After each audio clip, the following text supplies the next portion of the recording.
Hi, Scott Krager here, coming to you from Colorado Springs, Colorado. I'm the inventor of the NeatIce Bag, and I'm here to give you some tips and instructions on how to use it and tell you a little bit about the NeatIce Bag. So here we have it right here. This is how it's going to come. You basically just unwrap it like this, and here you are. You've got your drain hose, which we'll put aside for now, and then you've got your NeatIce Bag. So first we'll talk a little bit about the capacity. A lot of people ask me, how much will it hold? Well, it'll hold 10 pounds or less. If you want to just put maybe a pound of ice in it and have it kind of rolled up inside your lunchbox cooler, you can do that, or you can put up to 10 pounds. So in order to hold 10 pounds, what you're going to do is you're going to fill it up to this point here to the top, which is this industrial Ziploc style closure, and then you'll just seal it off. And what I generally do if I'm going to do that is I'll put 10 pounds of ice in it, and then it'll settle a little bit, and then you can roll down these flaps here and secure it. So what that's meant to do, say it's totally melted or halfway melted and you've got a lot of ice, or I'm sorry, water in there, and you just had the Ziploc closure like that, and you placed a bunch of weight on it, it could possibly burst that open and cause your cooler to become a sloppy mess. And that's the problem we're trying to solve, not create. So I developed this double flap style closure here. And you just double down on that.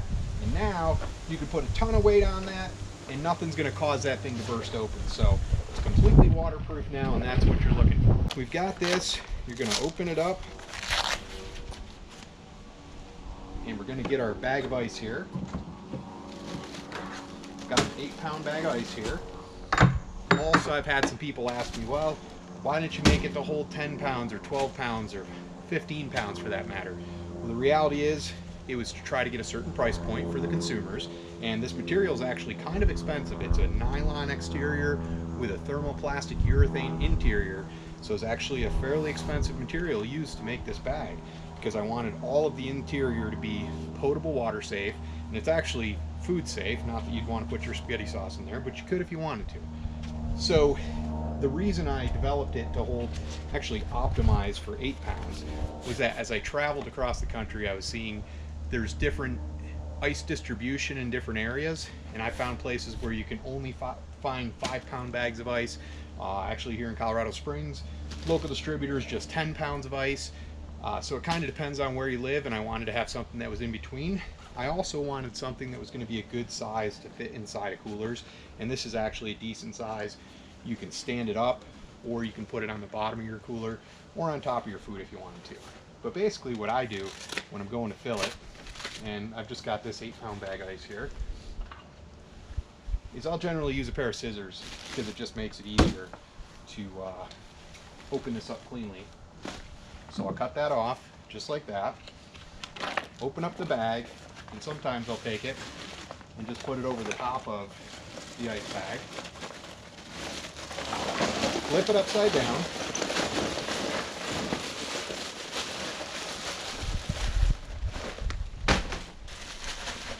and dump all the ice in here. Now the really cool thing is, you can fill this thing from your home ice maker on your fridge, or if you're traveling, you're staying at a hotel, you can fill it from the hotel ice machine. There's a lot of there's a lot of ice kiosk machines now in places where you can actually just fill this up from the machine. So that's a great way to actually avoid these single-use plastic bags. And that's one of the problems we're trying to solve here as well, is try to get people using less and less of these single-use disposable plastic bags, because a lot of these end up in the water or at picnic grounds or on the beach or wherever, and they're just a nasty mess, just like a lot of the other single-use plastic we see out there. So we've got the bag here. I'm just going to kind of burp out all the air and close up this zipper, and what you'll find is this zipper, the first time you go to use it's going to be kind of stiff and it'll break in over time, but if you wanted to, you can take some chapstick or TPU safe lubricant and put it on that zipper, and it'll basically just keep it nice and easy to use. One other tip that I forgot to mention was, the first time you use this bag, maybe take it out, wash it with soap and water, turn it inside out, and let it sit out in the sun for part of a day and just dry, And what that'll do is if there's any funny odors on the inside or anything like you get with hydration bladders and those type of materials, it'll eliminate all of that. So that's a great tip for you. Also, with this hose that comes with it, this little rubber seal that's on there, it's a great way to lubricate that too with some chapstick or something like that. So we've got the bag here, we've got our double closure. So you can see there's the first Velcro. We're going to fold down this and attach to there. And then the second one, and you can see we still got some air in there. So what I like to do is take my hose and attach it, and there's an on, off, like that. So it's closed right now. And you just push it into here. And what you can do, open it up and get rid of all the air if you want. Close it off. Take it back off, put that aside until you need it. And now you've got your NeatIce bag. It's completely cold and dry, and you're going to stick it in your cooler. What I like to do myself is I'll just lay it on the bottom of the cooler, pack some things around it, pack the food on top of it, and then I never have to worry about my food or beverages getting all soggy and nasty. All of the melt water is contained in here. So what you're going to do, as it melts if you want, you can drain off that melt water. And you can reuse it for cooking, cleaning, give it to your dog, do the dishes, drink it, whatever you like. We tend to use it a lot for doing our camp dishes, or if we want a really cold drink of water. But what you do is you take your hose, just plug it into the bottom there, and then open up the drain valve. I don't know if you can see this or not, but just drain it out. And that's it. And this is the same attachment that you have on all of your hydration bladders. Camelback and Platypus and Hydropack and all those hydration bladders use all the same attachment points. So if you've got one of those bladders and you've got the drinking hose, you can also attach it to here and use that.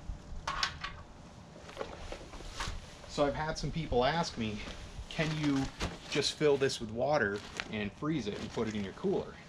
And the answer is yes. It's not something that we necessarily recommend, and I'll tell you why. I'll show you here with one that I've done that with. So right here, I have a NeatIce bag that I basically filled with water and frozen, put in the freezer. It's completely frozen. So what happens is that ice inside of here, now that it's frozen, is very sharp, sharper than regular ice cubes that you'll put in there, and it'll kind of delaminate the interior surface of this bag. But that being said, have done this a little bit. It's not the recommended usage. The other problem that you do have is, for whatever reason, because this is ultra cold, you'll get a little bit more condensation on the exterior of this bag than you will on the regular bag filled with cubed ice. The other problem that you have is it doesn't allow you any ice cubes for mixed drinks. So this isn't really the recommended usage. It does void the warranty, but if you really want to do it, you can go ahead and do that. I think it's going to make your NeatIce bag last not quite as long. So I would recommend just using cubed ice like we've done here. And then you also have the ice cubes for your mixed drinks. So we're going to do a couple more videos. One's going to be some cooler tips, just to kind of tell you how to optimize the usage of your cooler. And then another video, we're going to compare the Orion cooler, the Orion 45, against a Yeti Tundra 45. Both the same exact cooler, size-wise, and we're going to kind of do a scientific test and see which one actually keeps ice longer and keeps the temperature for your food and beverages longer. So stay tuned, watch our other videos, subscribe to the YouTube channel, check us out on Instagram at The Original NeatIce, and on Facebook at NeatIce, and we'd love to have you try one out. If you've got any questions, please feel free to email me, sales@neatice.com. Thank you so much.